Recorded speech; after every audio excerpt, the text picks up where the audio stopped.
Hi, welcome to my channel. My name is Hannah Yee, and I will be focusing on piano pedagogy in this channel. Many of us don't remember how we were taught when we were little, so I will go through the basic process that I go through with my students when I first meet them. So this is part one. When you first meet your student, they could be 5 or up to college students. I do this with my college students too. You want to check and see how relaxed they are in their arms.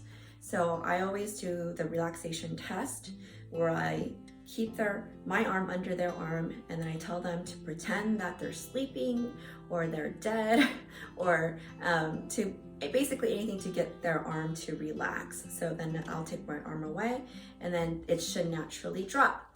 Now that almost never happens. Usually they're always holding it up like this. So I try to really get them to a point. I usually will demonstrate with my own arm. Hey, feel my arm, see how relaxed I am.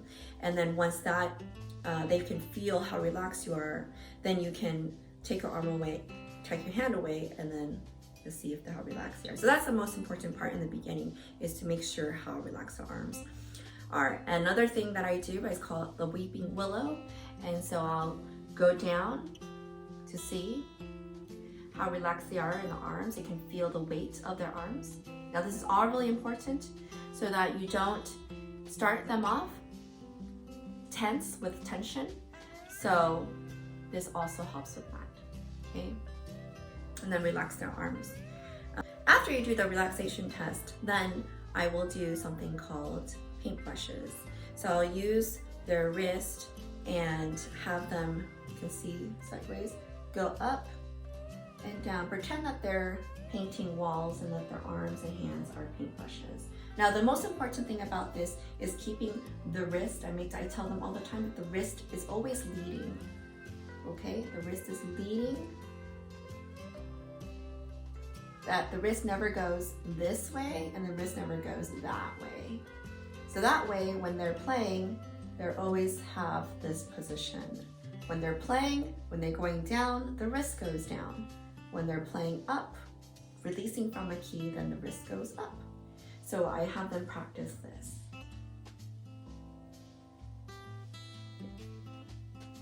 And it's actually very relaxing. After the paintbrushes, then I grab a lead pencil, and it works well with the lead pencil because you can actually press it down. And I get them to relax on their hands, and I want them basically what it feels like to have firm fingertips. So I ask them to play, see, like this, and press it down with each finger. This helps them to understand that they're going to be playing on this part of their finger. So not on this, not on that, but on this. And I have them do it a couple times so they can feel what it feels like on the piano, but also keeping everything nicely curved. So basically the beginning of your first lesson should be a combination of relaxing your arms, doing the paintbrush, and then also grabbing the lead pencil and feeling the tips of their fingers. Stay tuned for my next video, and I will go into what you do with all those 3 things. Thanks for subscribing, and thanks for listening.